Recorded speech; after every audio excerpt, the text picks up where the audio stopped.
Class 11 biology NCERT का हमारा third chapter है प्लांट किंगडम। काफ़ी इंपॉर्टेंट चैप्टर है ये। नीट में हर साल इससे 2 से 3 क्वेश्चन पूछे जाते हैं। पूरे चैप्टर को हम 4 पार्ट्स में डिवाइड करने वाले हैं, यानी कि 4 वीडियो में हम ये चैप्टर कंप्लीट करेंगे, जिसमें से ये फर्स्ट वीडियो है, यानी कि ये फर्स्ट पार्ट है।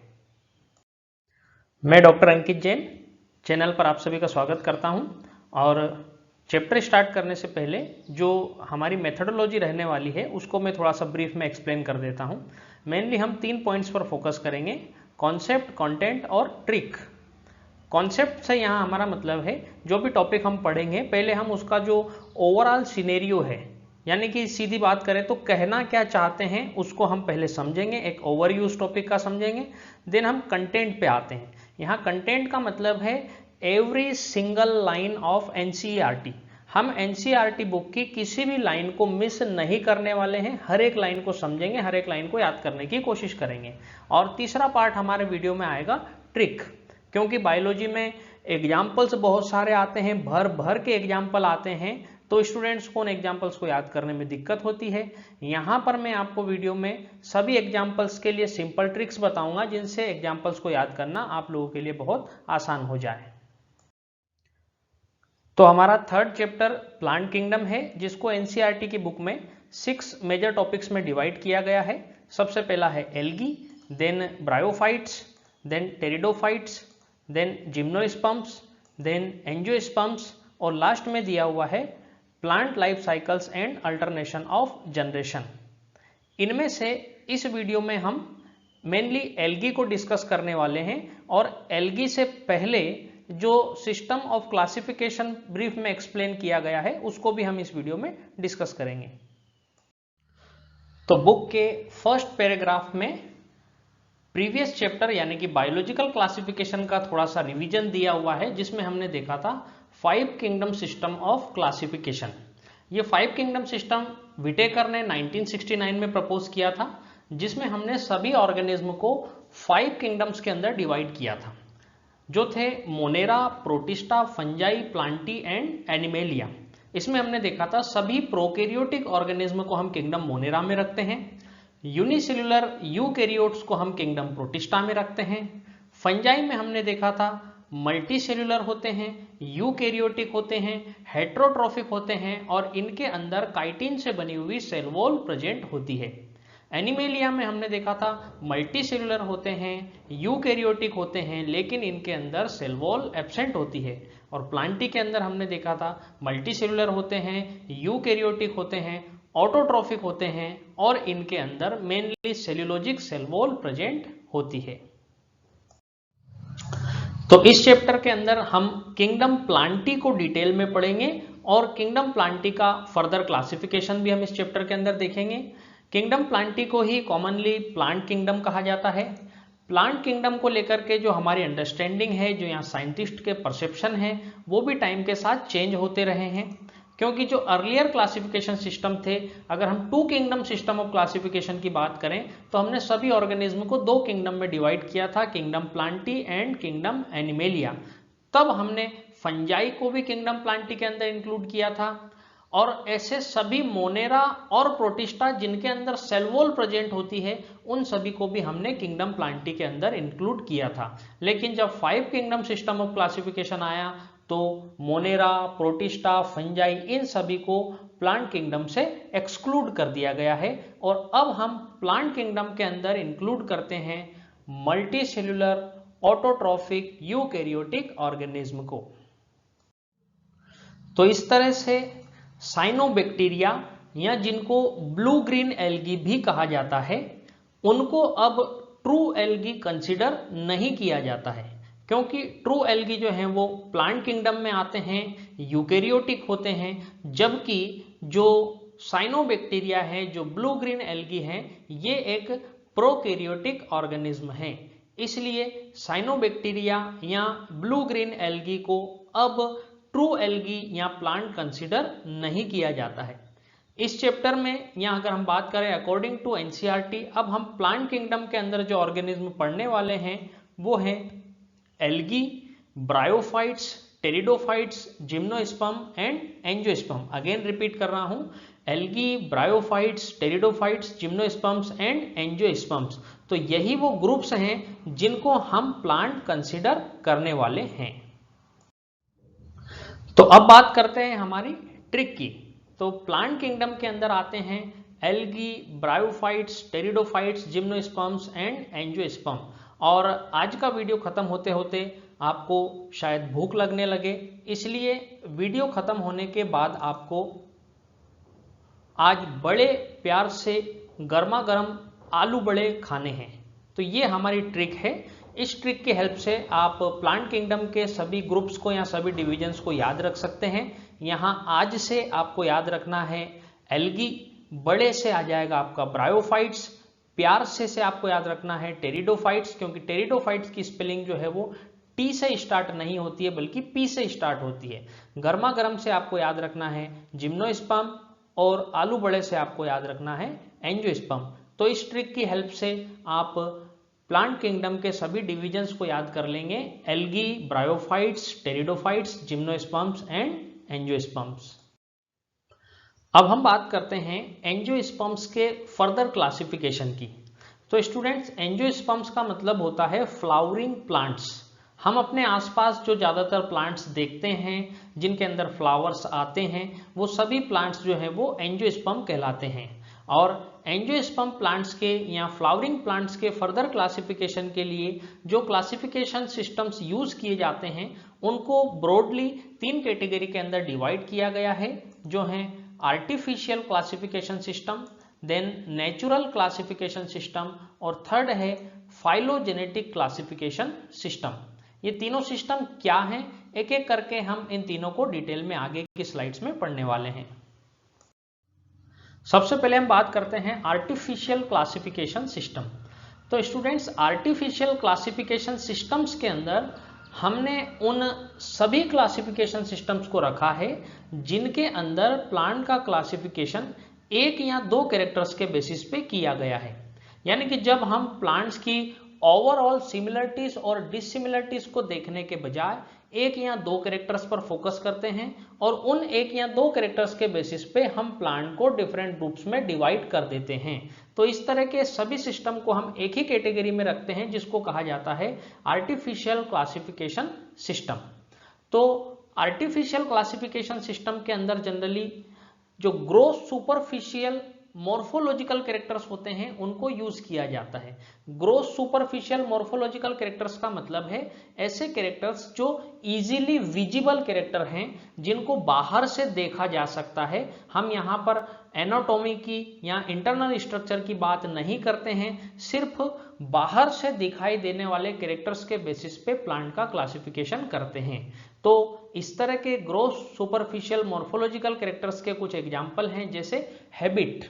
स्टूडेंट्स, आपको पता होगा एरिस्टोटल ने प्लांट्स को 3 ग्रुप में डिवाइड किया था, हर्ब, श्रब और ट्री। तो ये जो हर्ब, श्रब या ट्री प्लांट का नेचर है, ये उसकी हैबिट को बताता है। अगर प्लांट जो है वो स्मॉल साइज का है, सॉफ्ट है और ग्रीन है, यानी कि उसका स्टेम भी सॉफ्ट है और ग्रीन है, तो इस हैबिट को हम कहते हैं हर्ब। फिर हमने देखा था अगर प्लांट मीडियम साइज का है और उसका स्टेम जो है वो वुडी है, तो इसे हम कहते हैं श्रब। और तीसरा हमने देखा था अगर लार्ज साइज के प्लांट है जिनका स्टेम हार्ड होता है, वुडी होता है, तो उसको हम कहते हैं ट्री। तो आर्टिफिशियल क्लासिफिकेशन सिस्टम में यूज किया गया एक कैरेक्टर हो सकता है हैबिट, दूसरा हो सकता है मान लो हम कलर्स के बेसिस पे प्लांट को क्लासिफाई कर दें, या हम किसी चीज के नंबर के बेसिस पे प्लांट को क्लासिफाई करें, या हम शेप ऑफ लीव्स को यूज करें। तो इस तरह से जब हम एक्सटर्नल फीचर्स को यूज करते हैं और इनमें से भी किसी 1 या 2 कैरेक्टर्स को लेके क्लासिफिकेशन करते हैं, तो उसे कहा जाता है आर्टिफिशियल क्लासिफिकेशन। यहां पर जो आर्टिफिशियल सिस्टम्स थे वो मेनली प्लांट्स के वेजिटेटिव कैरेक्टर्स पर बेस्ड थे। वेजिटेटिव कैरेक्टर्स का मतलब होता है जो प्लांट की रूट, स्टेम और लीव्स के कैरेक्टर होते हैं। रूट, स्टेम और लीफ के जो कैरेक्टर हैं वो वेजिटेटिव कैरेक्टर्स कहलाते हैं, और जो फ्लोरल पार्ट्स होते हैं, फ्लावर के कैरेक्टर्स होते हैं, उनको हम रिप्रोडक्टिव कैरेक्टर्स कहते हैं। तो जो आर्टिफिशियल क्लासिफिकेशन सिस्टम होते हैं वो मेनली प्लांट के वेजिटेटिव कैरेक्टर्स पे बेस्ड होते हैं। या फिर यहाँ पर एक और सिस्टम है जो लिनियस ने यूज किया था। लिनियस ने प्लांट्स के आर्टिफिशियल क्लासिफिकेशन के लिए जो कैरेक्टर यूज किया था वो था स्ट्रक्चर ऑफ एंड्रोसियम। एंड्रोसियम का मतलब होता है male reproductive part of a plant या male reproductive part of a flower. तो आर्टिफिशियल क्लासिफिकेशन सिस्टम या तो वेजिटेटिव कैरेक्टर्स के बेसिस पे किए जाते हैं या फिर जैसा कि लिनियस ने यूज किया था एंड्रोसियम स्ट्रक्चर के बेसिस पे। लिनियस ने एंड्रोसियम के बेसिस पे प्लांट्स को 20 से ज्यादा ग्रुप्स में डिवाइड किया था, लेकिन उन्होंने भी ओवरऑल सिमिलरिटीज और डिसिमिलरिटीज को नहीं देखा था, सिर्फ और सिर्फ एंड्रोसियम के कैरेक्टर को लेकर उन्होंने क्लासिफिकेशन किया था, इसलिए यह भी कहलाता है आपका आर्टिफिशियल क्लासिफिकेशन सिस्टम। तो यहां पर आपको इसको याद रखना है कि आर्टिफिशियल क्लासिफिकेशन सिस्टम किसने प्रपोज किया था। तो बहुत सारे साइंटिस्ट हैं जिनने प्रपोज किए, लेकिन चूंकि आपकी बुक में एक ही साइंटिस्ट का नाम दिया हुआ है लिनियस, तो आपको यही याद रखना है आर्टिफिशियल क्लासिफिकेशन सिस्टम लिनियस ने प्रपोज किया था। और लिनियस ने आर्टिफिशियल क्लासिफिकेशन के लिए जो कैरेक्टर यूज किया था वो कैरेक्टर था एंड्रोसियम स्ट्रक्चर। अब आर्टिफिशियल क्लासिफिकेशन का डीमेरिट क्या है? आर्टिफिशियल क्लासिफिकेशन अगर हम करते हैं तो उसमें दिक्कत क्या है? तो आर्टिफिशियल क्लासिफिकेशन का सबसे बड़ा डीमेरिट ये है कि हम प्लांट की ओवरऑल सिमिलरिटीज और डिसिमिलरिटीज को नहीं देख रहे हैं। हमने कोई भी एक या दो कैरेक्टर लिए हैं और अगर वो एक या दो कैरेक्टर हमको सेम मिल जाते हैं तो हम उन प्लांट्स को एक ही ग्रुप में रख देते हैं। इस तरह से क्या होता है कि कई बार जो क्लोजली रिलेटेड स्पीसीज होती है वो अलग अलग ग्रुप्स में चली जाती हैं और जो डिफरेंट स्पीसीज होती है वो सेम ग्रुप में आ जाती है, क्योंकि उनके अंदर वो पर्टिकुलर एक या दो कैरेक्टर्स जो हैं वो सेम होते हैं। तो अब इसको हम एक सिंपल एग्जांपल के थ्रू समझते हैं। स्टूडेंट्स, आपने देखा होगा 26 जनवरी या 15 अगस्त को स्कूल्स में कई बार परेड निकाली जाती है, जिसके लिए सभी बच्चों को इकट्ठा किया जाता है। फिर उन बच्चों को सेपरेट किया जाता है अकॉर्डिंग टू देयर क्लास, यानी कि हम उनको ग्रुप्स में डिवाइड करते हैं, या सीधे सीधे हम कह सकते हैं हम बच्चों का क्लासिफिकेशन करते हैं। अब यहां पर हम एक सिचुएशन इमेजिन करते हैं। मान लो हम बच्चों का जो क्लासिफिकेशन है या बच्चों की जो हमको लाइन बनाना है वो किसी एक या दो कैरेक्टर के बेसिस पे बनाएं। मान लो हम एक सिंगल कैरेक्टर चूज करते हैं, सॉक्स का कलर। सभी बच्चे शूज पहन के आए हैं जिसके अंदर उन्होंने सॉक्स पहन रखे हैं। मान लो हम ये अनाउंस करते हैं कि जो बच्चे रेड कलर के सॉक्स पहन के आए हैं वो सब एक लाइन में खड़े हो जाएं और जो ब्लू कलर के सॉक्स पहन के आए हैं वो सब दूसरी लाइन में खड़े हो जाएं। इस तरह से हमने क्या किया, बच्चों की ओवरऑल सिमिलरिटीज और डिसिमिलरिटीज को देखने के बजाय एक पर्टिकुलर कैरेक्टर चूज किया और उसी के बेसिस पे हमने बच्चों को क्लासिफाई कर दिया। इसी को हम कहते हैं आर्टिफिशियल क्लासिफिकेशन सिस्टम। लेकिन अब समझना यहां पे दिक्कत क्या होती है। दिक्कत ये होती है, मान लेते हैं क्लास 1 का कोई स्टूडेंट है, पहली कक्षा का स्टूडेंट है जिसका नाम है राधेश्याम। राधेश्याम रेड कलर के सॉक्स पहन के आया, वो सबसे पहले आके खड़ा हो गया।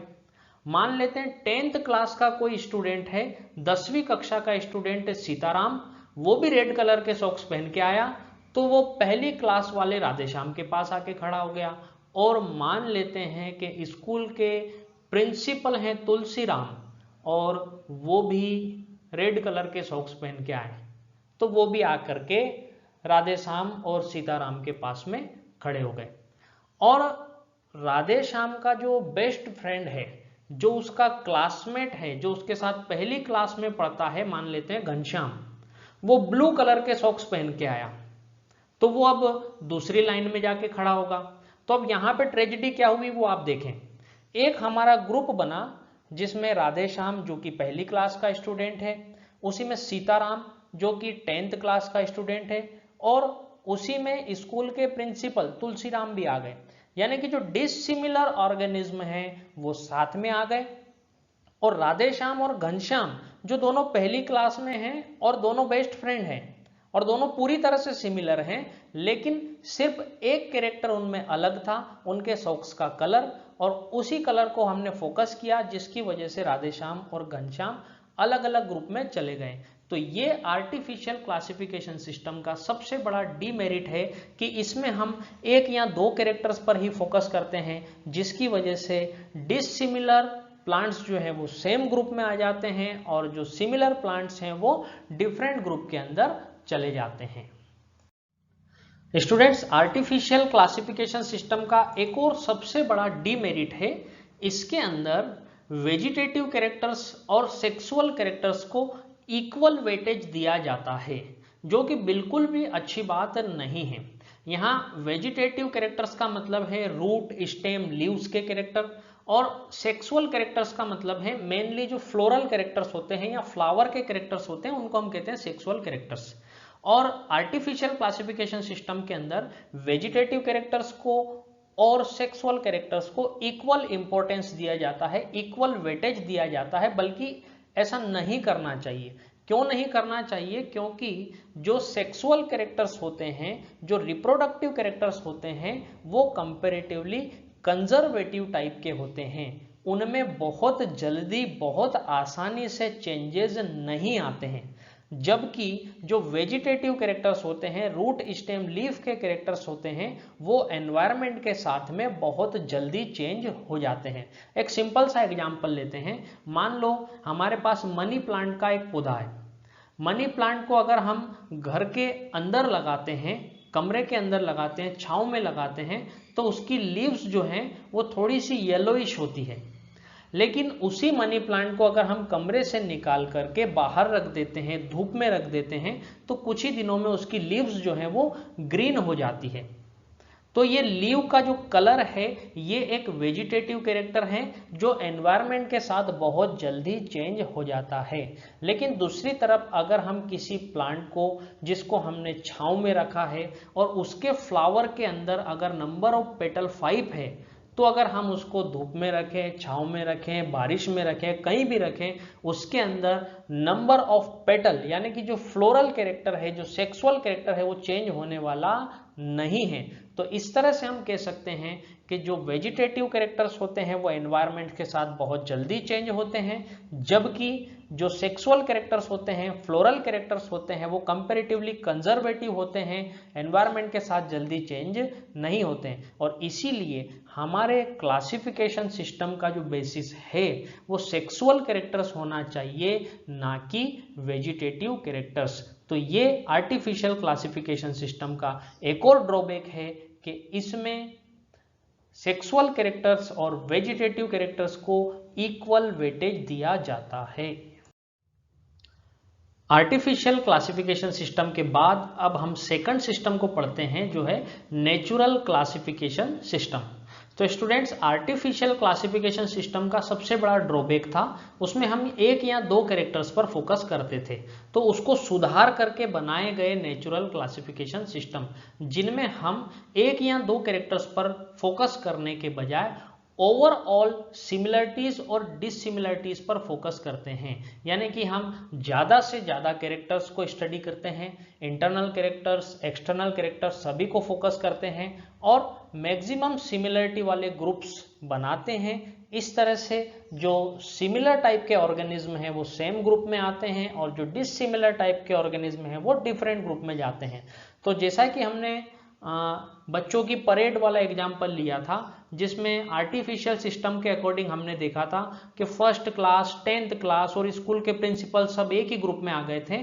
उसको सुधारने का तरीका ये हो सकता है कि हम सिर्फ एक कैरेक्टर, सॉक्स का कलर देखने के बजाय ओवरऑल उनकी सिमिलरिटीज और डिसिमिलरिटीज को कंसीडर करें। यानी कि हम ये देखें कि वो किस एज ग्रुप को बिलोंग करते हैं, उनकी हाइट क्या है, उनकी बॉडी वेट क्या है, उनकी क्लास क्या है, और इन सभी चीज़ों को हम ध्यान में रख के अगर ग्रुप बनाएंगे तो हम सिमिलर प्लांट्स को सेम ग्रुप में रखेंगे और डिसिमिलर प्लांट को डिफरेंट ग्रुप में रखेंगे।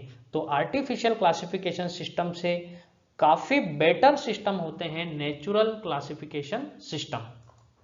तो ये नेचुरल क्लासिफिकेशन सिस्टम जो हैं ये ऑर्गेनिज्म की नेचुरल एफिनिटीज पर बेस्ड होते हैं। इसका मतलब है ओवरऑल सिमिलरिटीज और डिसिमिलरिटीज को कंसीडर किया जाता है। मैक्सिमम सिमिलरिटी वाले प्लांट्स को सेम ग्रुप में रखा जाता है। यहां पर नेचुरल क्लासिफिकेशन सिस्टम में सिर्फ एक्सटर्नल फीचर्स को कंसीडर नहीं करते, जैसा कि हमने आर्टिफिशियल क्लासिफिकेशन सिस्टम में देखा था कि सिर्फ और सिर्फ एक्सटर्नल मॉर्फोलॉजिकल फीचर्स को देखा जाता है, जबकि नेचुरल क्लासिफिकेशन सिस्टम में हम एक्सटर्नल फीचर्स को भी स्टडी करते हैं और उसके अलावा हम इंटरनल फीचर्स की भी स्टडी करते हैं। हम ultra structure, very fine structures को भी स्टडी करते हैं। हम प्लांट्स की एनाटॉमी यानी कि उनकी इंटरनल स्ट्रक्चर को भी स्टडी करते हैं। हम उनकी एम्ब्रियोलॉजी यानी कि उनके डेवलपमेंट पर भी फोकस करते हैं। इसके अलावा हम फाइटोकेमिस्ट्री, स्टूडेंट यहाँ पे दो वर्ड है, फाइटो का मतलब है प्लांट और केमिस्ट्री का मतलब है केमिकल।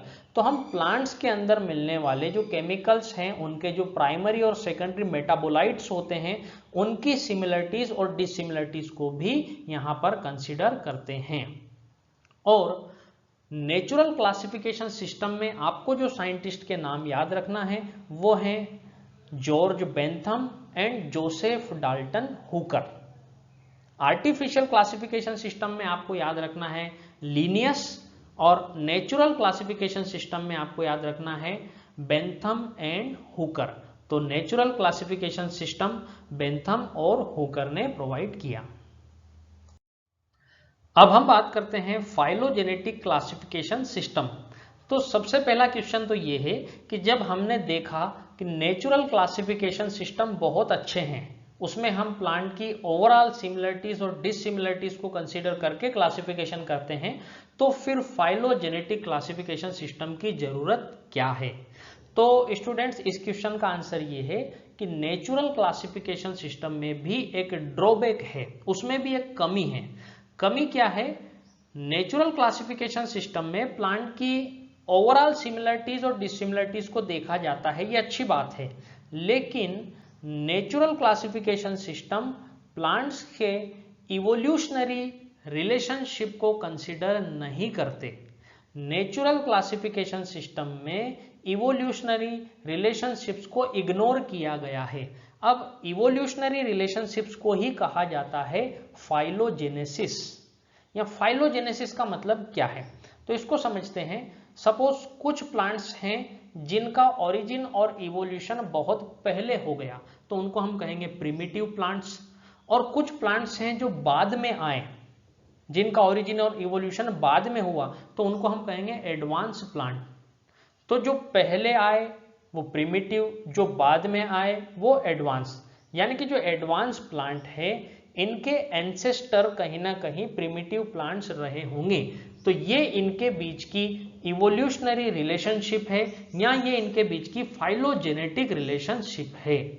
नेचुरल क्लासिफिकेशन सिस्टम में इस फाइलोजेनेटिक रिलेशनशिप को इग्नोर किया गया है, यानी कि प्लांट्स के बीच के इवोल्यूशनरी रिलेशनशिप को नेचुरल क्लासिफिकेशन सिस्टम के अंदर कंसीडर नहीं किया गया है। तो अब हम बात करते हैं फाइलोजेनेटिक क्लासिफिकेशन सिस्टम। तो एट प्रेजेंट जो क्लासिफिकेशन सिस्टम एक्सेप्ट किए जाते हैं, अभी जो सिस्टम ट्रेंड में है वो फाइलोजेनेटिक क्लासिफिकेशन सिस्टम है, जिसमें हम प्लांट की ओवरऑल सिमिलरिटीज और डिसिमिलरिटीज को तो देखते ही हैं, लेकिन उसके साथ साथ हम प्लांट्स के इवोल्यूशनरी रिलेशनशिप को भी कंसीडर करते हैं। हम प्रिमिटिव प्लांट्स को सेम ग्रुप में रखते हैं और जो एडवांस प्लांट हैं उनको एक अलग ग्रुप के अंदर रखते हैं। तो फाइलोजेनेटिक क्लासिफिकेशन सिस्टम के अंदर ये माना जाता है कि जो ऑर्गेनिज्म या जो प्लांट्स हम सेम टेक्सा में रखेंगे, टेक्सा का मतलब है ग्रुप, और टेक्सा को डिटेल में हमने चैप्टर 1 के अंदर डिस्कस किया था। तो जिन प्लांट्स को हम सेम ग्रुप में रखेंगे उनका ओरिजिन और इवोल्यूशन जो है वो सेम होना चाहिए। इसका मतलब उनका कोई कॉमन एंसेस्टर होना चाहिए। तो सबसे पहले तो हम ये देखेंगे कि एक ग्रुप में आने वाले प्लांट मैक्सिमम सिमिलरिटी शो करे, और उसके साथ साथ हम ये भी ध्यान रखेंगे कि उन सब का कोई कॉमन एंसेस्टर होना चाहिए, यानी कि उन सब का इवोल्यूशन किसी एक एंसेस्टर से होना चाहिए। तो इस तरह से जब हम नेचुरल एफिनिटीज के साथ साथ इवोल्यूशनरी रिलेशनशिप को भी कंसिडर करते हैं तो इस तरह के सिस्टम्स को कहा जाता है फाइलोजेनेटिक क्लासिफिकेशन सिस्टम, जो कि एट प्रेजेंट सबसे ज्यादा एक्सेप्टेबल हैं, सबसे ज्यादा सही हैं।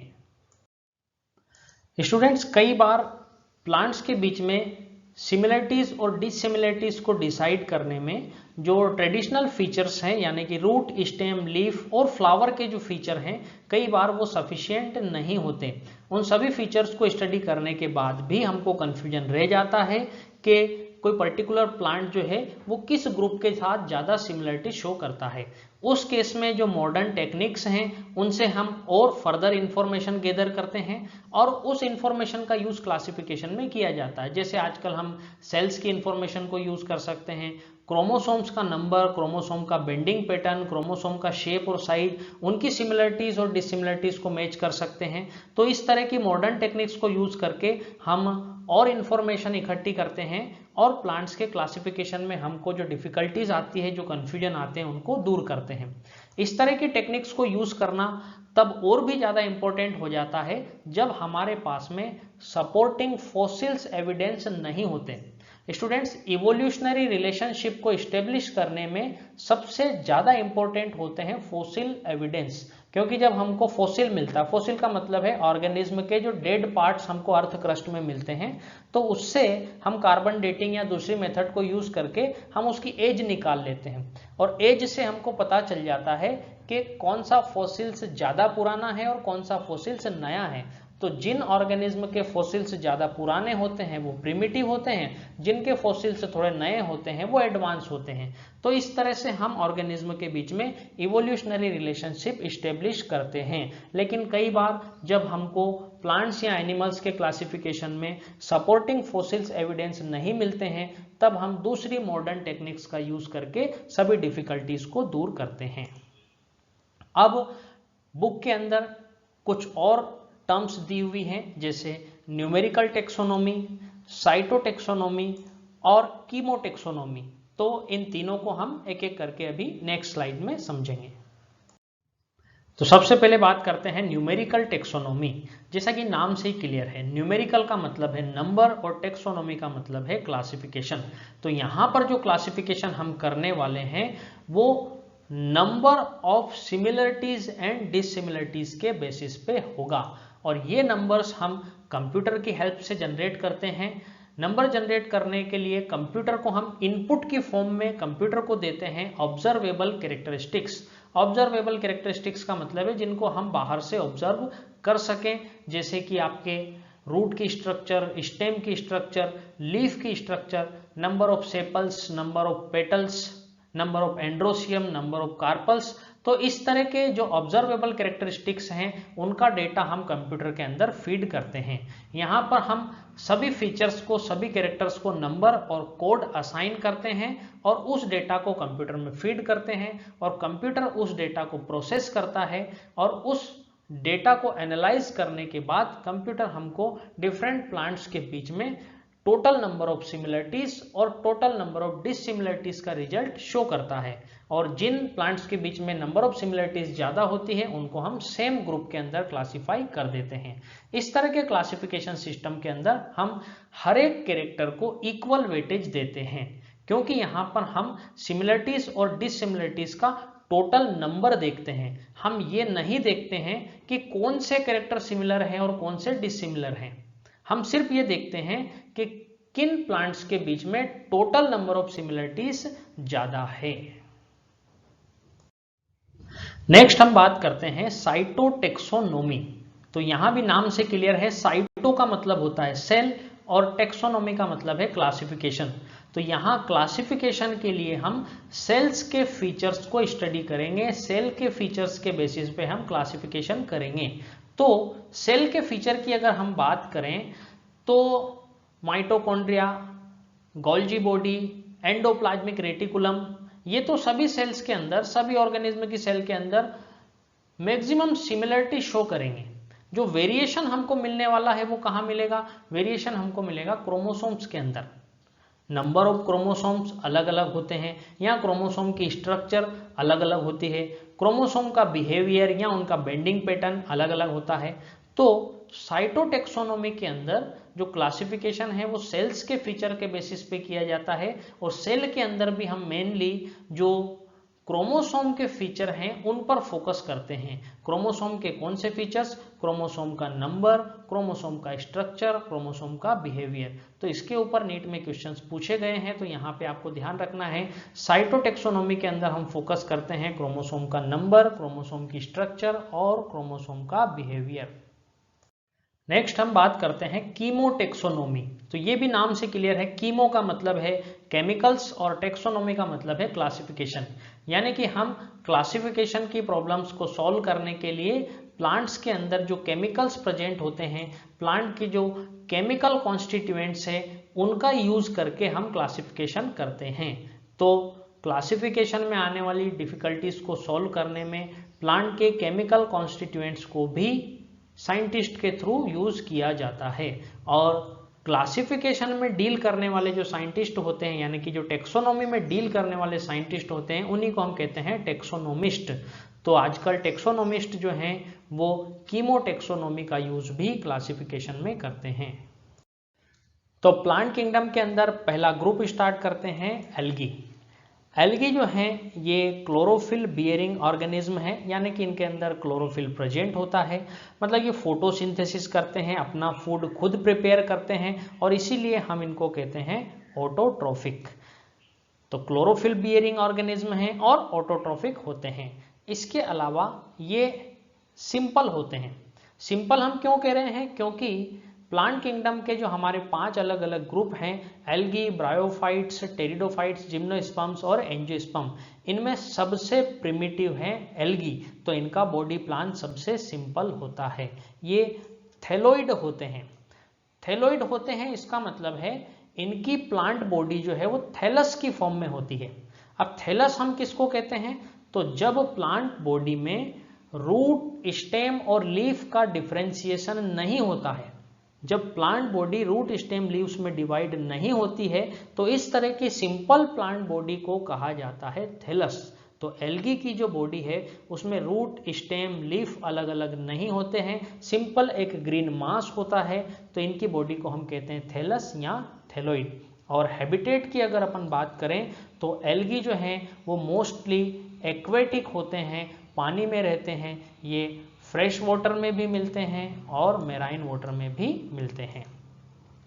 हमने कहा लार्जली या मोस्टली एल्गी जो है वो एक्वेटिक होते हैं, लेकिन उसके अलावा कभी कभी एल्गी जो है वो दूसरे हैबिटेट्स में भी मिलती है, जैसे मॉइस्ट स्टोन पर भी एल्गी हो सकते हैं, मॉइस्ट सॉइल में भी एल्गी हो सकते हैं, या कई बार जो मॉइस्ट वुड, गीली लकड़ी होती है, उसके ऊपर भी एल्गी ग्रो करते हैं। और इसके अलावा कुछ एल्गी फंजाई के साथ में एसोसिएशन में रहती है। हमने पढ़ा था एल्गी और फंजाई के सिम्बायोटिक एसोसिएशन को कहा जाता है लाइकेन।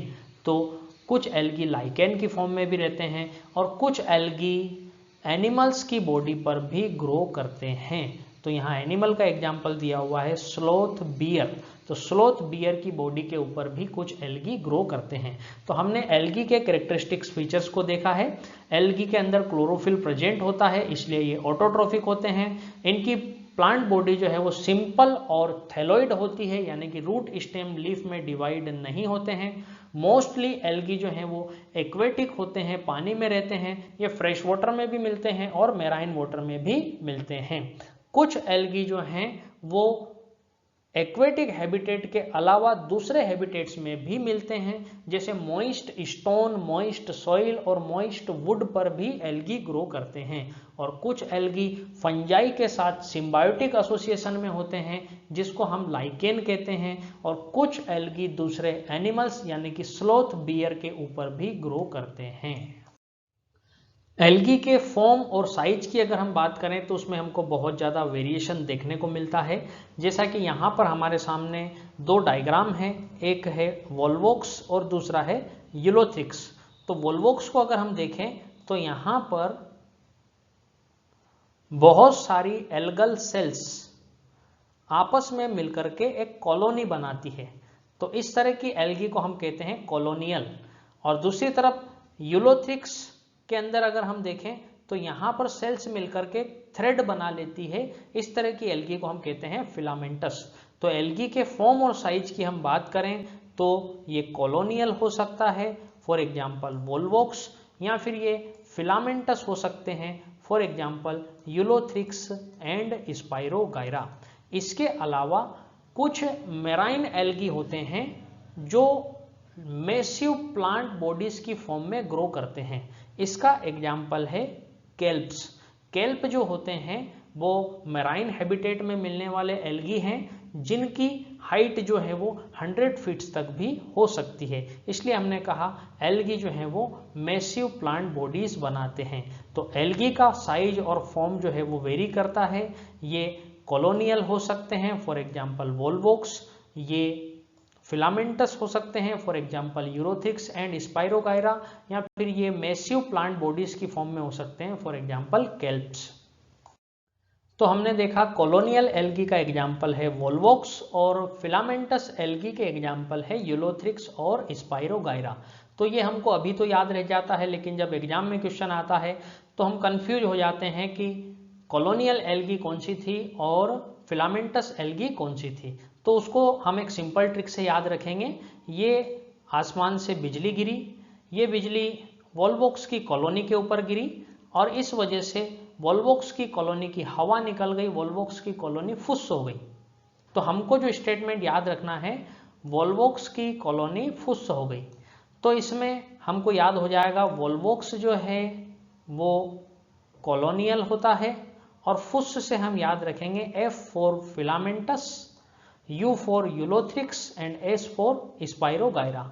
तो वोल्वोक्स की कॉलोनी फुस हो गई, यानी कि वोल्वोक्स कॉलोनियल एल्गी है और फिलामेंटस एल्गी के एग्जाम्पल है यूलोथ्रिक्स एंड स्पाइरोगायरा। एल्गी के अंदर नेक्स्ट फीचर हम पढ़ने वाले हैं रिप्रोडक्शन।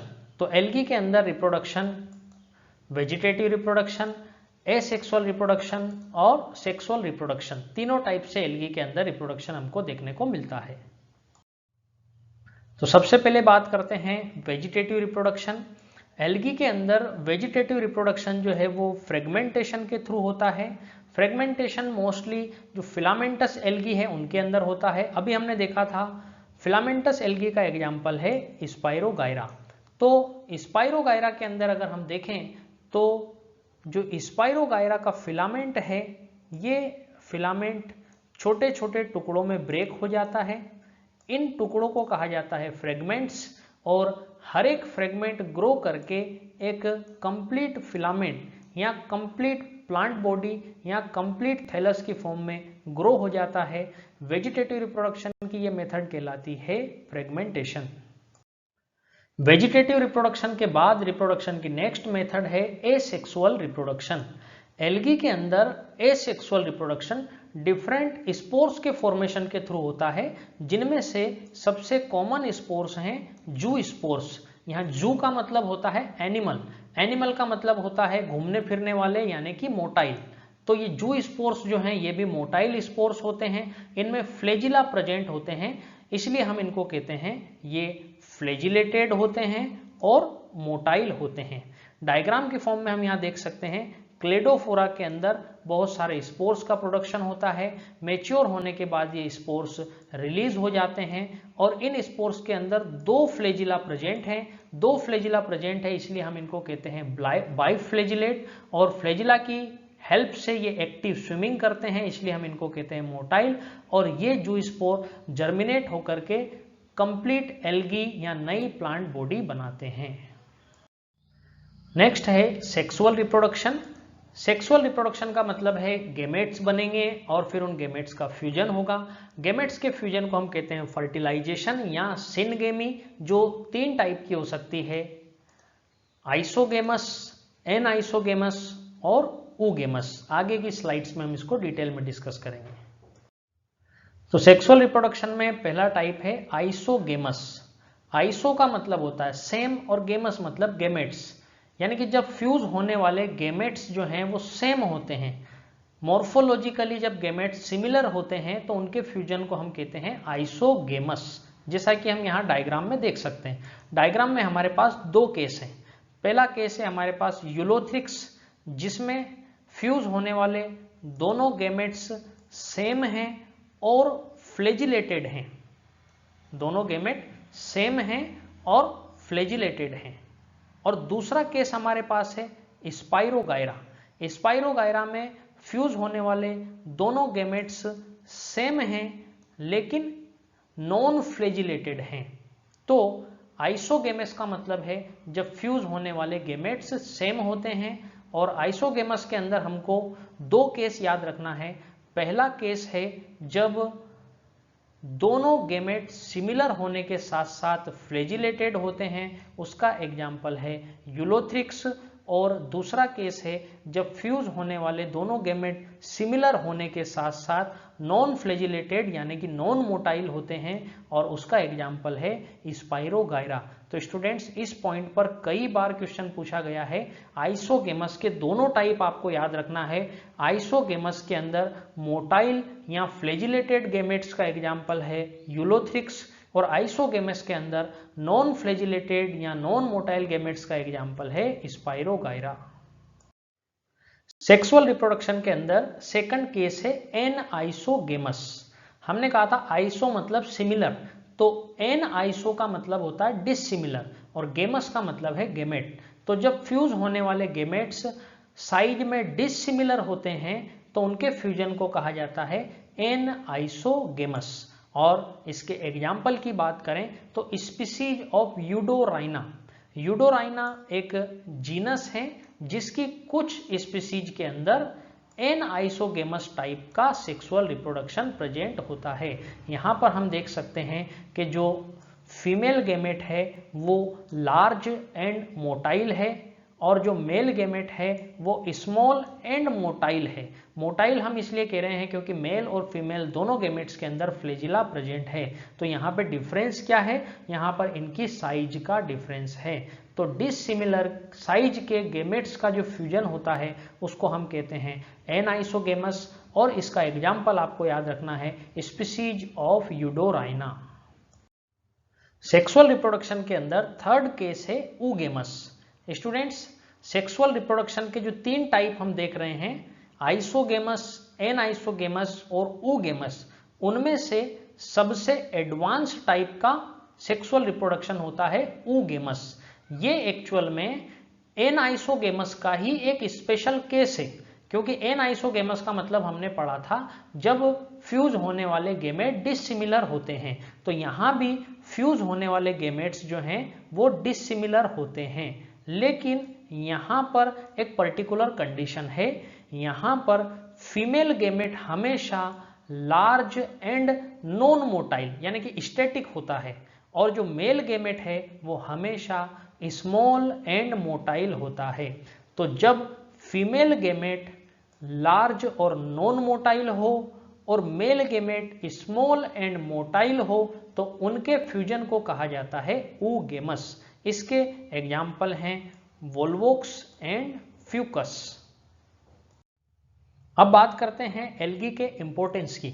तो एल्गी कई तरह से ह्यूमन के लिए यूजफुल है। एल्गी का जो सबसे बड़ा इंपॉर्टेंस है वो है CO2 फिक्सेशन या फिक्सेशन ऑफ कार्बन डाइऑक्साइड।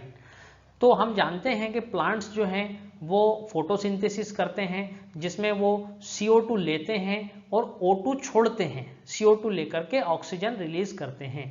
लेकिन अगर हम बात करें तो अर्थ पे ज़्यादातर पोर्शन में ओशियंस हैं, समुद्र हैं, और उनमें मराइन एल्गी रहते हैं। तो अर्थ में जो टोटल CO2 फिक्सेशन होता है उसका 50%, कम से कम 50% CO2 फिक्सेशन जो है वो एल्गी करते हैं। और चूंकि CO2 फिक्सेशन के थ्रू एल्गी फोटोसिंथेसिस करते हैं, फोटोसिंथेसिस में ऑक्सीजन रिलीज करते हैं, और ये ऑक्सीजन उस इमीडिएट एनवायरनमेंट में रिलीज हो जाती है, इमीडिएट एनवायरनमेंट में घुल जाती है, और वहाँ जो एक्वेटिक एनिमल्स होते हैं उनके रेस्पिरेशन में हेल्प करती है। एल्गी का नेक्स्ट इंपॉर्टेंस है एक्वेटिक एनिमल्स की फूड साइकिल में ये प्राइमरी प्रोड्यूसर्स का काम करते हैं। अब ये प्राइमरी प्रोड्यूसर्स क्या होते हैं, इसको हम ग्रासलैंड इकोसिस्टम के फूड साइकिल से समझते हैं। अगर ग्रासलैंड इकोसिस्टम के फूड साइकिल की हम बात करें तो वहां पर प्राइमरी प्रोड्यूसर होते हैं ग्रास या घास। तो फोटोसिंथेसिस करके फूड प्रिपेयर करने का काम ग्रास करती है, जिसको हर्बीवोर्स यानी कि फॉर एग्जांपल खरगोश उसको खाता है। देन जो कार्निवोर्स होते हैं वो हर्बीवोर्स एनिमल्स को खाते हैं। तो इस फूड साइकिल में प्राइमरी प्रोड्यूसर हो गया ग्रास। इसी तरह से एक्वेटिक एनिमल्स के जो फूड साइकिल होते हैं उनमें प्राइमरी प्रोड्यूसर्स का रोल प्ले करती है एल्गी। नेक्स्ट इंपॉर्टेंस है मराइन एल्गी की कई सारी स्पीसीज हैं जो एडिबल हैं, जिनको फूड सोर्स की तरह यूज किया जाता है। अराउंड 70 स्पीसीज हैं जिनको कि फूड सोर्स की तरह यूज किया जाता है, जिनको खाया जाता है। और इनमें से ज्यादातर स्पीसीज जो है वो 3 जीनस को बिलोंग करती हैं, जो है पोरफायरा, लेमिनेरिया और सार्गेसम। तो पोरफायरा, लेमिनेरिया और सार्गेसम ये जीनस हैं, इनके अंदर कई स्पीसीज आती हैं और ये स्पीसीज एडिबल होती है, खाई जाने वाली स्पीसीज हैं। और इस तरह से मैराइन एल्गी की अराउंड 70 स्पीसीज हैं जो खाई जाती है और उनमें से ज्यादातर स्पीसीज बिलोंग करती है पोरफायरा, लेमिनेरिया और सार्गेसम जीनस को। नेक्स्ट इंपॉर्टेंस है हाइड्रोकोलोइड्स। हाइड्रोकोलोइड्स का मतलब है water holding substance. Students, algae जो होते हैं ये मेनली एक्वेटिक हैबिटेट में मिलते हैं और उसमें भी ज़्यादातर एल्गी मराइन हैबिटेट में मिलते हैं। मराइन हैबिटेट में या ओशियंस में कई बार हाई टाइड और लो टाइड की वजह से वाटर लेवल चेंज होते हैं और एल्गी अपने आप को सूखने से बचाने के लिए अपनी सरफेस पे वाटर होल्डिंग सब्सटेंस के अंदर वाटर को होल्ड करके रखते हैं। इस तरह से जब भी लो टाइड या हाई टाइड का टाइम आता है, वाटर कम या ज़्यादा होता है, तो एल्गी सूखने से बच जाते हैं। तो ज़्यादातर ब्राउन एल्गी और रेड एल्गी। स्टूडेंट्स, एल्गी की 3 मेजर क्लास हैं, green algae, brown algae and red algae. तो उनमें से जो ब्राउन एल्गी है और रेड एल्गी है, इनकी सरफेस पे ज़्यादातर हाइड्रोकोलोइड्स प्रेजेंट होते हैं। हाइड्रोकोलोइड्स जो हैं ये वाटर होल्डिंग सब्सटेंस होते हैं। इनमें से कुछ हाइड्रोकोलोइड्स को कमर्शियली यूज किया जाता है। फॉर एग्जांपल एल्गीन, जो कि ब्राउन एल्गी से मिलने वाला एक हाइड्रोकोलोइड है, और दूसरा है केरागिन, जो कि रेड एल्गी से मिलने वाला एक हाइड्रोकोलोइड है। केरागिन का यूज जो है हम जो मेडिसिनल कैप्सूल यूज करते हैं, मेडिसिन के जो कैप्सूल्स आते हैं उनके कवर बनाने में केरागिन को यूज किया जाता है। नेक्स्ट इंपॉर्टेंस है अगार। अगार हमें जिलीडियम और ग्रेसिलेरिया नाम के रेड एल्गी से मिलता है। अगार एक सॉलिडिफाइंग एजेंट है जिसका यूज किया जाता है माइक्रोब्स को ग्रो करने में। इसके अलावा आइसक्रीम और जेलीज को सॉलिडिफाई करने के लिए, माइक्रोब्स को ग्रो करने के लिए हम जो कल्चर मीडिया बनाते हैं उसको सॉलिडिफाई करने के लिए, यानी कि सॉलिड कल्चर मीडिया बनाने के लिए उसमें अगार मिलाया जाता है। और इसी तरह से आइसक्रीम और जेलीज के सॉलिडिफिकेशन के लिए भी उसके अंदर अगार मिलाया जाता है। नेक्स्ट इंपॉर्टेंस है क्लोरेला। क्लोरेला एक यूनिसेल्युलर एल्गी है जो कि प्रोटीन रिच होता है। इसका यूज स्पेस ट्रेवलर्स के द्वारा किया जाता है क्योंकि ये प्रोटीन रिच फूड होता है और साथ ही साथ फोटोसिंथेसिस करके ऑक्सीजन भी प्रोवाइड करता है। यहाँ क्लोरेला एक यूनिसेल्युलर एल्गी हमने कहा है, तो आपको कंफ्यूज नहीं होना है क्योंकि हमने पहले कहा था कि यूनिसेल्युलर यूकैरियोटिक ऑर्गेनिज्म को हम प्रोटिस्टा में रखेंगे, तो क्लोरेला भी अकॉर्डिंग टू 5 किंगडम क्लासिफिकेशन एक प्रोटिस्टा ही है। लेकिन जो यूनिसेल्युलर ग्रीन एल्गी हैं उनको लाइफ साइकिल की सिमिलरिटी की वजह से और फंडामेंटल कैरेक्टर्स की सिमिलरिटी की वजह से ग्रीन एल्गी के अंदर ही, यानी कि एल्गी ग्रुप के अंदर पढ़ा जाता है। अब बात करते हैं क्लासिफिकेशन ऑफ एल्गी। तो एल्गी को 3 मेन क्लासेस में डिवाइड किया गया है, जिनको हम कहते हैं क्लोरोफाइसी यानी कि ग्रीन एल्गी, फियोफाइसी यानी कि ब्राउन एल्गी एंड रोडोफाइसी यानी कि रेड एल्गी। तो हमारे पास एल्गी की 3 क्लासेस हैं, क्लोरोफाइसी, फियोफाइसी, रोडोफाइसी, यानी कि green algae, brown algae and red algae. सबसे पहले हम बात करते हैं क्लोरोफाइसी यानी कि ग्रीन एल्गी। तो क्लोरोफाइसी क्लास के मेंबर्स को ग्रीन एल्गी कहा जाता है। इनकी प्लांट बॉडी यूनिसेल्युलर हो सकती है, फॉर एग्जांपल क्लेमाइडोमोनास, या कॉलोनियल हो सकती है, फॉर एग्जांपल वोल्वोक्स, या फिलामेंटस हो सकती है, फॉर एग्जांपल यूलोथ्रिक्स। अगेन यहाँ पर आपको कंफ्यूज नहीं होना है। According to 5 kingdom classification Chlamydomonas को हम प्रोटिस्टा में रखेंगे, लेकिन लाइफ साइकिल और फंडामेंटल कैरेक्टर्स की सिमिलरिटी की वजह से इसको ग्रीन एल्गी के अंदर यानी कि क्लोरोफाइसी क्लास के अंदर पढ़ा जाता है। ग्रीन एल्गी के अंदर जो मेजर पिगमेंट्स होते हैं वो होते हैं chlorophyll a and chlorophyll b, और ये क्लोरोफिल ए और क्लोरोफिल बी प्लांट्स के, हायर प्लांट्स के भी मेजर पिगमेंट्स होते हैं, यानी कि जो फ्लावरिंग प्लांट्स हैं, एंजियोस्पर्म्स हैं, उनके अंदर भी मेजर पिगमेंट्स होते हैं क्लोरोफिल ए और बी। तो ग्रीन एल्गी के फोटोसिंथेटिक पिगमेंट्स हायर प्लांट्स के सिमिलर होते हैं, इसीलिए इनका कलर जो है वो भी हायर प्लांट्स की तरह ग्रीन होता है, यानी कि ये कलर में ग्रास ग्रीन होते हैं।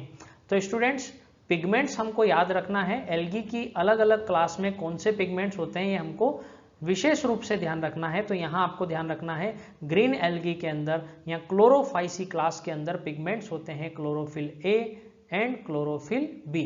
इनकी प्लांट बॉडी यूनिसेल्युलर भी हो सकती है, कॉलोनियल भी हो सकती है और फिलामेंटस भी हो सकती है।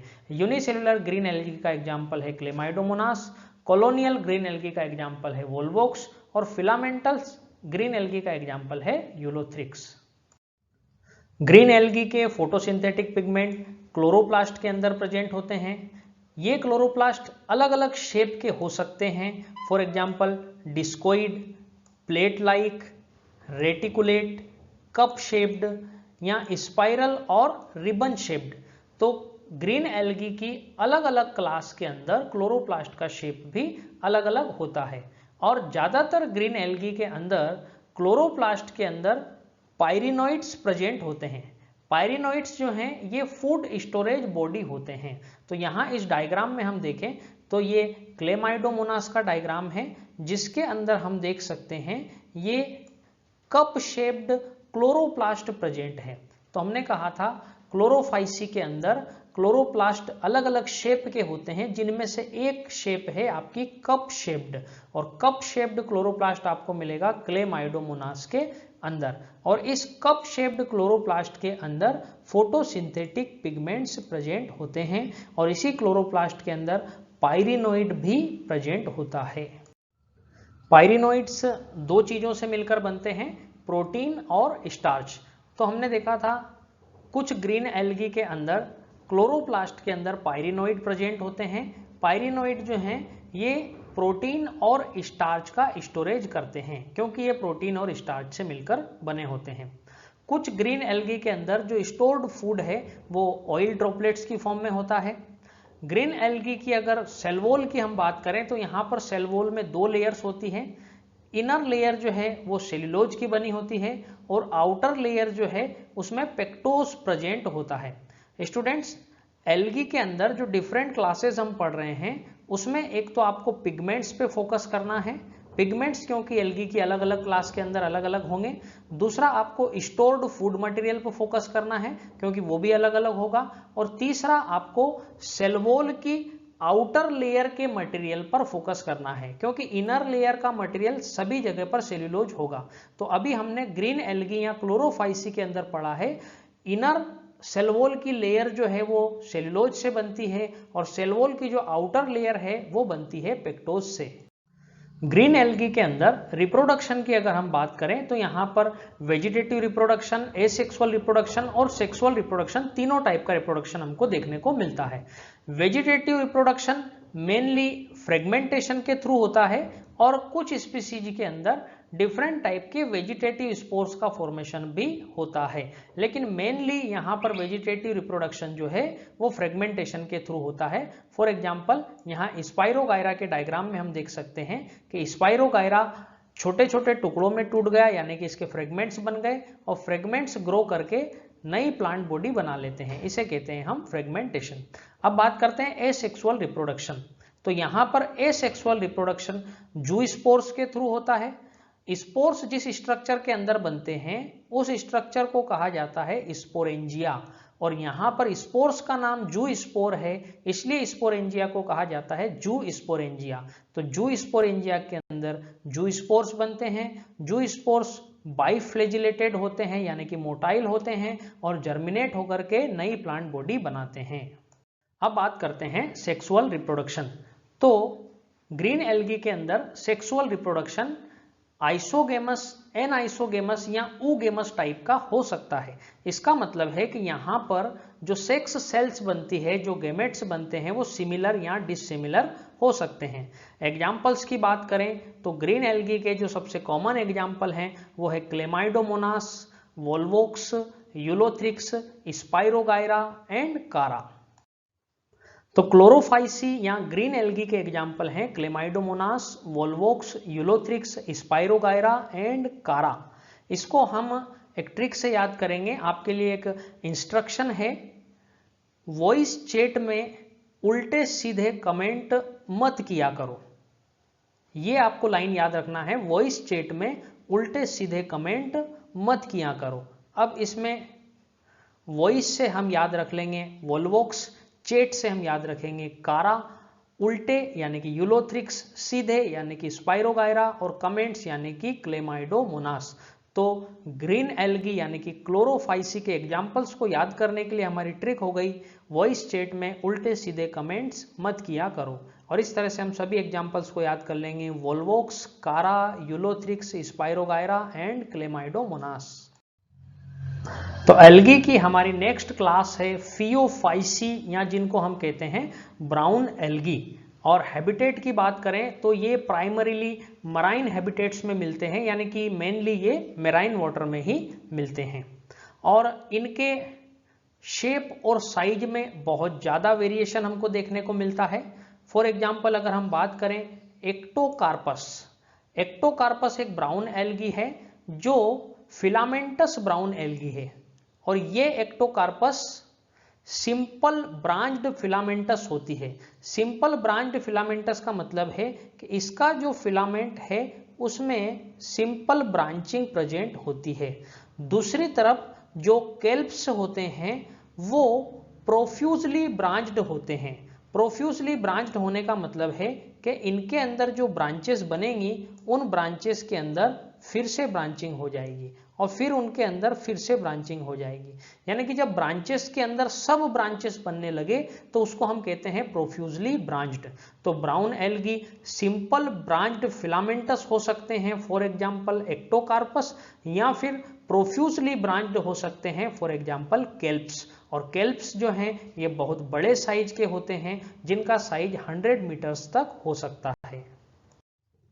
ब्राउन एल्गी के अंदर पिगमेंट्स की अगर हम बात करें तो इनके अंदर chlorophyll a and chlorophyll c. Green algae में हमने कहा था chlorophyll a and chlorophyll b, brown algae में हम कहेंगे chlorophyll a and chlorophyll c. और इसके अलावा इनके अंदर कैरोटिनॉइड्स और जेंथोफिल्स भी प्रेजेंट होते हैं। कलर की बात करें तो इनका कलर ऑलिव ग्रीन से लेकर के वेरियस शेड्स ऑफ ब्राउन, यानी कि ऑलिव ग्रीन से लेकर के ब्राउन कलर के होते हैं और ब्राउन में भी इनमें कई तरह के शेड्स प्रेजेंट होते हैं। इनका कलर मेनली डिपेंड करता है फ्यूकोजेंथीन के ऊपर। फ्यूकोजेंथीन जो है ये जेंथोफिल पिगमेंट का ही एक टाइप है। तो हमने ब्राउन एल्गी के अंदर 4 तरह के पिगमेंट बताए, chlorophyll a, chlorophyll c, carotenoids and xanthophyll. और जेंथोफिल पिगमेंट का एक टाइप है फ्यूकोजेंथीन। और ब्राउन एल्गी की अलग अलग स्पीसीज के अंदर फ्यूकोजेंथीन का अमाउंट अलग अलग होता है, जिसकी वजह से उनका कलर भी अलग अलग होता है। ब्राउन एल्गी के अंदर अगर हम स्टोर्ड फूड की बात करें तो इनका जो स्टोर्ड फूड मटेरियल है वो कॉम्प्लेक्स कार्बोहाइड्रेट्स की फॉर्म में होता है, जिनके नाम हैं लेमिनेरिन एंड मेनिटोल। तो ये हमको याद रखना है, ब्राउन एल्गी के अंदर स्टोर्ड फूड मटेरियल होता है laminarin and mannitol. Brown algae में सेल वॉल की अगर हम बात करें तो इनकी जो इनर लेयर होती है वो सेल्यूलोज से बनी होती है और जो आउटर लेयर है वो एल्गीन से बनती है। एल्गीन जो है एक जिलेटिनस सब्सटेंस होता है। तो हमने ग्रीन एल्गी के अंदर देखा था सेल वॉल की इनर लेयर सेल्यूलोज से बनती है और आउटर लेयर में पेक्टोज होता है। ब्राउन एल्गी के अंदर हम कह रहे हैं इनर लेयर सेल्यूलोज से बनती है और आउटर लेयर के अंदर एक जिलेटिनस सब्सटेंस होता है जिसका नाम है एल्गीन। नेक्स्ट यहाँ पर टर्म यूज की गई है प्रोटोप्लास्ट। तो सबसे पहले तो हमको समझना पड़ेगा प्रोटोप्लास्ट क्या होता है। तो स्टूडेंट अगर हम एक प्लांट सेल की बात करें तो प्लांट सेल में जो आउटर मोस्ट लेयर होती है वो होती है सेल वॉल, और उसके अंदर सेल मेम्ब्रेन और बाकी सारी चीजें आती है। तो अगर हम प्लांट सेल में से सेल वॉल को रिमूव कर दें तो सेल वॉल को रिमूव करने के बाद जो बचता है उसी को हम कहते हैं प्रोटोप्लास्ट। तो सिंपली आप ऐसा कह सकते हैं plant cell minus cell wall, तो जो बच जाएगा उसे हम कहते हैं प्रोटोप्लास्ट, यानी कि सेल विदाउट सेल वॉल। तो सेल विदाउट सेल वॉल, उसके अंदर यहां कहा गया है प्लास्टिड प्रेजेंट होता है, प्लास्टिड यानी कि क्लोरोप्लास्ट प्रेजेंट होता है। इसके अलावा एक सेंट्रली लोकेटेड वैक्यूल, यानी कि बिल्कुल सेंटर में एक वैक्यूल प्रेजेंट होती है। हमको पता है प्लांट सेल्स के अंदर वैक्यूल्स प्रेजेंट होती है, और इसके अलावा सेल के अंदर न्यूक्लियस भी प्रेजेंट होता है। तो ब्राउन एल्गी के प्रोटोप्लास्ट के अंदर, या सिंपली आप समझ लो सेल के अंदर प्लास्टिड यानी कि क्लोरोप्लास्ट प्रेजेंट होता है। उसके अलावा यहाँ पर वैक्यूल प्रेजेंट होती है जो कि बिल्कुल सेंटर में होती है, और न्यूक्लियस प्रेजेंट होता है। ब्राउन एल्गी की बॉडी में 3 पार्ट्स होते हैं, होल्ड फास्ट, स्टाइप एंड फ्रोंड। यहाँ डायग्राम में हम देख सकते हैं ये जो बॉटम वाला पार्ट है जिसको हम कहते हैं होल्ड फास्ट, और ये जो स्टॉक लाइक डंठल की तरह का जो पार्ट है इसको हम कहते हैं स्टाइप, और जो लीफ लाइक स्ट्रक्चर है उसको हम कहते हैं फ्रोंड।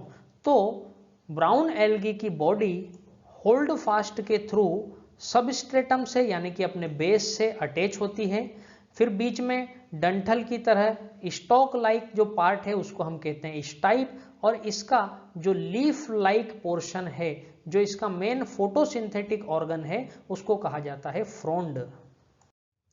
रिप्रोडक्शन की अगर हम बात करें तो ब्राउन एल्गी के अंदर भी वेजिटेटिव रिप्रोडक्शन मोस्टली फ्रेगमेंटेशन के थ्रू होता है। एसेक्सुअल रिप्रोडक्शन यहाँ भी जू स्पोर्स के थ्रू होता है। जू स्पोर्स का मतलब हमको पता है मोटाइल स्पोर्स होते हैं जिनमें फ्लैजिला प्रेजेंट होते हैं। यहाँ भी 2 फ्लैजिला प्रेजेंट होते हैं, इसलिए हम इनको कहते हैं बाई फ्लैजिलेटेड जू स्पोर। लेकिन ग्रीन एल्गी के जू स्पोर्स ये थोड़े अलग हैं। ग्रीन एल्गी में हमने देखा था कि जो फ्लैजिला की पोजीशन होती है वो बिल्कुल टॉप पे होती है। ग्रीन एल्गी में जो फ्लैजिला थे वो बिल्कुल टॉप पे एपेक्स पे लगे होते हैं, यानी कि ग्रीन एल्गी में फ्लैजिला की जो पोजीशन थी वो एपिकल थी। लेकिन ब्राउन एल्गी के अंदर जो फ्लैजिला की पोजीशन है वो एपिकल नहीं है बल्कि लेटरल है। दूसरी बात, ग्रीन एल्गी के अंदर हमने देखा था कि जो दोनों फ्लैजिला है वो साइज में बिल्कुल बराबर होते हैं, यानी कि इक्वल होते हैं, जबकि ब्राउन एल्गी के अंदर जो फ्लैजिला है वो अनइक्वल होते हैं। तो ब्राउन एल्गी के अंदर भी वेजिटेटिव रिप्रोडक्शन फ्रेगमेंटेशन के थ्रू होता है। एसेक्सुअल रिप्रोडक्शन यहाँ जू स्पोर्स के थ्रू होता है, लेकिन यहाँ जू स्पोर्स के अंदर जो फ्लैजिला हैं, एक तो वो लेटरल पोजीशन पे अटैच होते हैं, दूसरा वो अनइक्वल फ्लैजिला होते हैं, और तीसरा यहाँ पर जो जू स्पोर का शेप होता है वो पीयर शेप यानी कि नाशपाती के जैसा होता है। अब बात करते हैं ब्राउन एल्गी के अंदर sexual reproduction. Sexual reproduction again यहाँ आइसोगेमस, एनआइसोगेमस या ऊगेमस टाइप का हो सकता है, जिसमें फ्यूजन ऑफ गैमेट्स यानी कि गैमेट्स का फ्यूजन वाटर के अंदर भी हो सकता है और ऊगोनियम के अंदर भी हो सकता है। तो स्टूडेंट्स इस पॉइंट को थोड़ा सा ध्यान से समझना।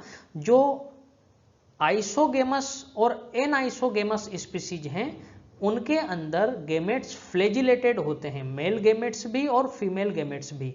तो वो अपने गैमेट्स को वाटर में रिलीज कर देते हैं। मेल और फीमेल दोनों गैमेट्स वाटर में रिलीज कर दिए जाते हैं, और मेल और फीमेल गैमेट्स का फ्यूजन वाटर में होता है आइसोगेमस स्पीसीज के अंदर और एनआइसोगेमस स्पीसीज के अंदर।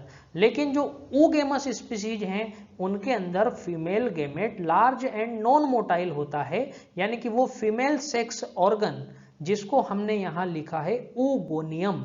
तो यहाँ फीमेल गैमेट जो है वो फीमेल सेक्स ऑर्गन यानी कि ऊगोनियम के अंदर ही रहता है, और जो मेल गैमेट है वो ट्रेवल करके, वो स्विमिंग करके फीमेल गैमेट को अप्रोच करता है। यानी कि आइसोगेमस और एनआइसोगेमस स्पीसीज के अंदर गेमेट्स का फ्यूजन वाटर में होता है और oogamous स्पीसीज के अंदर गेमेट्स का फ्यूजन जो है वो oogoनियम में होता है। oogoनियम का मतलब है फीमेल सेक्स ऑर्गन, जिसके अंदर फीमेल गेमेट प्रेजेंट होता है जो कि लार्ज एंड नॉन मोटाइल होता है। और यहाँ पे गेमेट्स की अगर बात करें तो गेमेट्स भी पियर शेप्ड होते हैं। इनमें 2 फ्लैजिला प्रेजेंट होते हैं, यानी कि ये बाई फ्लैजिलेटेड होते हैं। दोनों फ्लैजिला जो है उनका अटैचमेंट लेटरल साइड पे होता है और ये अनइक्वल फ्लैजिला होते हैं। अब बात करते हैं एग्जाम्पल्स ऑफ फियोफाइसी, यानी कि ब्राउन एल्गी के एग्जाम्पल्स की बात करें तो ये हैं Ectocarpus, Dictyota, laminaria, sargassum and Fucus. इनमें से कुछ के डायग्राम यहाँ पर दिए हुए हैं, जैसे ये लेमिनेरिया, फ्यूकस एंड डिक्टियोटा। तो फियोफाइसी के एग्जाम्पल हमने देखे एक्टोकार्पस, डिक्टियोटा, लेमिनेरिया, सार्गेसम और फ्यूकस। अब बात करते हैं इनको याद करने की सिंपल ट्रिक। तो एक सिंगल वर्ड से हम इसको याद करेंगे, सेल्फ डिसिप्लिन। सेल्फ डिसिप्लिन ये वर्ड आपने कई बार सुना होगा। तो यहां पे हम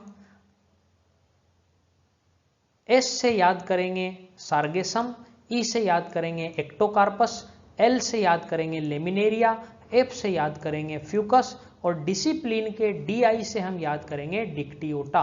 तो ब्राउन एल्गी के एग्जाम्पल होते हैं एक्टोकार्पस, डिक्टियोटा, लेमिनेरिया, सार्गेसम और फ्यूकस। उसको याद करने के लिए हमारी ट्रिक हो जाएगी सेल्फ डिसिप्लिन। एल्गी के अंदर तीसरी और आखिरी क्लास है हमारी रोडोफाइसी। रोडोफाइसी या इन्हीं को कहा जाता है रेड एल्गी। ये रेड कलर के होते हैं क्योंकि इनकी बॉडी में R-फाइकोइरिथ्रिन नाम का एक पिगमेंट अबंडेंस में होता है। तो रेड एल्गी के अंदर जो पिगमेंट अबंडेंस में है उसका नाम है R-फाइकोइरिथ्रिन। इसके अलावा chlorophyll a and chlorophyll D भी यहाँ पर प्रेजेंट होते हैं, लेकिन इनका जो रेड कलर है वो मेनली R-फाइकोइरिथ्रिन की वजह से होता है। Red algae mainly marine habitat में मिलते हैं और उसके अंदर भी जहां पर हॉट वाटर होता है, जहां पर वार्म वाटर होते हैं, जहां पर इनकी कंसंट्रेशन ज़्यादा होती है और जहां पर वाटर कोल्ड होता है वहां पर रेड एल्गी रेयरली पाए जाते हैं। इसके अलावा ओशियन का जो वाटर है उसको भी हम 2 पार्ट में डिवाइड कर सकते हैं। एक जो सरफेस वाटर है जहां पर लाइट बहुत ज़्यादा अमाउंट में पहुंचती है और दूसरा जो डीप वाटर है जहां पर लाइट कम मिलती है। तो रेड एल्गी जो है वो दोनों जगह पर प्रेजेंट होते हैं। सरफेस वाटर पे भी प्रेजेंट होते हैं जहां पर अबंडेंट लाइट होती है और डीप में जहां पर लाइट कम होती है वहां पर भी रेड एल्गी प्रेजेंट होते हैं। ज़्यादातर रेड एल्गी की जो प्लांट बॉडी होती है वो मल्टी सेलुलर होती है। यहाँ पे वर्ड यूज़ किया गया है थेलाई। थेलाई जो है ये थेलस का प्लूरल है और थेलस का मतलब हमने पढ़ा था ऐसी प्लांट बॉडी जो रूट, स्टेम, लीफ में डिफ्रेंशिएटेड नहीं होती है। तो इनका थेलस और थेलस का प्लूरल हो गया थेलाई, यानी कि रेड एल्गी की जो प्लांट बॉडी होती है वो मल्टी सेलुलर होती है, कॉम्प्लेक्स ऑर्गेनाइजेशन शो करती है और इनका स्टोर्ड फूड मटेरियल जो है वो फ्लोरिडियन स्टार्च होता है जिसके स्ट्रक्चर अमाइलोपेक्टिन एंड ग्लाइकोजन के सिमिलर होती है। रेड एल्गी के अंदर रिप्रोडक्शन की बात करें तो इनके अंदर जो वेजिटेटिव रिप्रोडक्शन है वो मेनली फ्रेगमेंटेशन के थ्रू होता है। एसेक्सुअल रिप्रोडक्शन यहाँ पर नॉन मोटाइल स्पोर्स के थ्रू होता है और जो सेक्सुअल रिप्रोडक्शन होता है वो नॉन मोटाइल गेमेट्स के थ्रू होता है। यहाँ पर sexual reproduction mainly oogamous type का होता है। तो स्टूडेंट ये एक थोड़ा सा कंफ्यूजन वाला पॉइंट है। हमने ये पढ़ा था कि oogamous टाइप के सेक्सुअल रिप्रोडक्शन में female gamete large and non motile होता है जबकि male gamete small and motile होता है।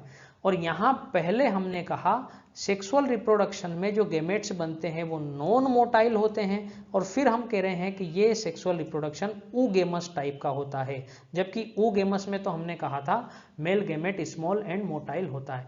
तो स्टूडेंट्स यहाँ पर गेमेट्स पूरी तरह से नॉन मोटाइल हैं।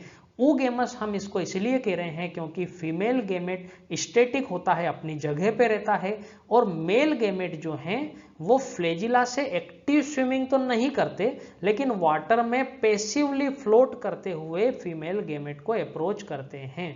तो अल्टीमेटली यहाँ पर मेल गेमेट जो है वो फीमेल गेमेट को अप्रोच कर रहा है, और फीमेल गेमेट जो है वो लार्ज और स्टैटिक होता है, इसलिए इसको हमने oogamous टाइप का सेक्सुअल रिप्रोडक्शन कहा। और रेड एल्गी के अंदर जो पोस्ट फर्टिलाइजेशन डेवलपमेंट है, यानी कि फर्टिलाइजेशन के बाद का जो डेवलपमेंट प्रोसेस है, वो ग्रीन एल्गी और ब्राउन एल्गी के कंपेरिजन में कॉम्प्लेक्स होता है।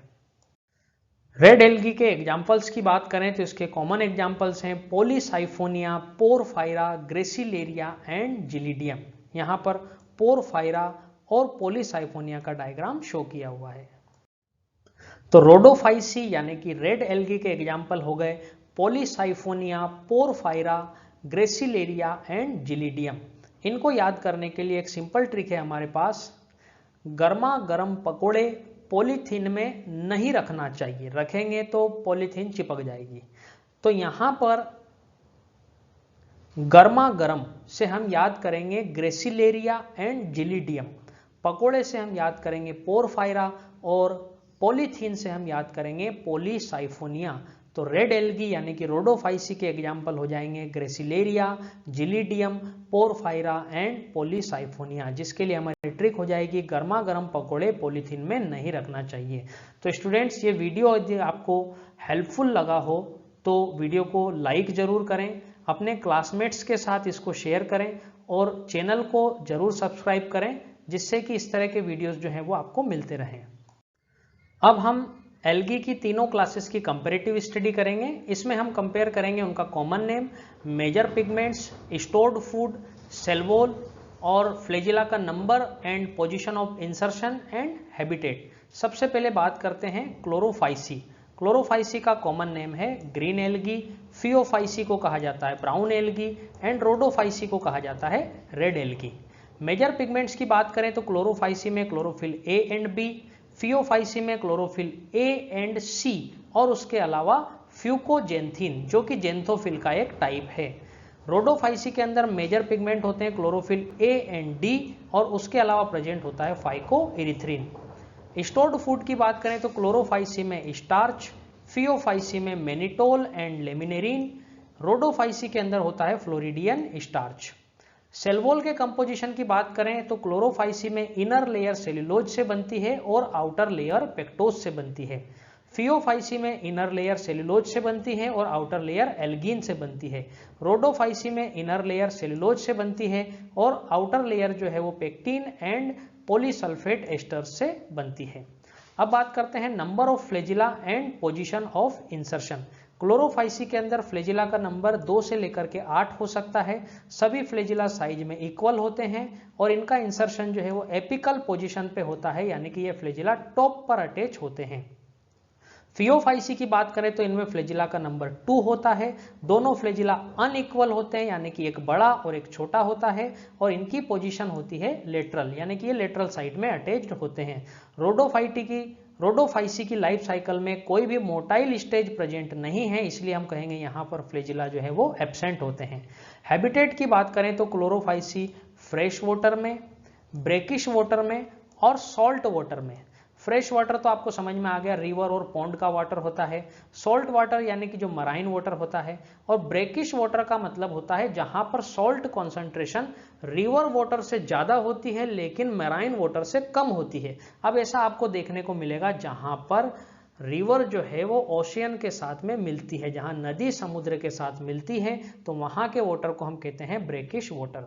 फियोफाइसी की बात करें तो ये आपको फ्रेश वाटर में बहुत कम देखने को मिलेंगे और ब्रेकिश और सॉल्ट वाटर में ज्यादा देखने को मिलेंगे।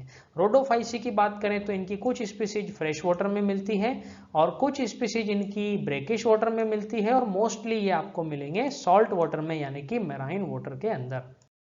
तो आई होप अब तक जो भी पढ़ा है वो आपको समझ में आया होगा।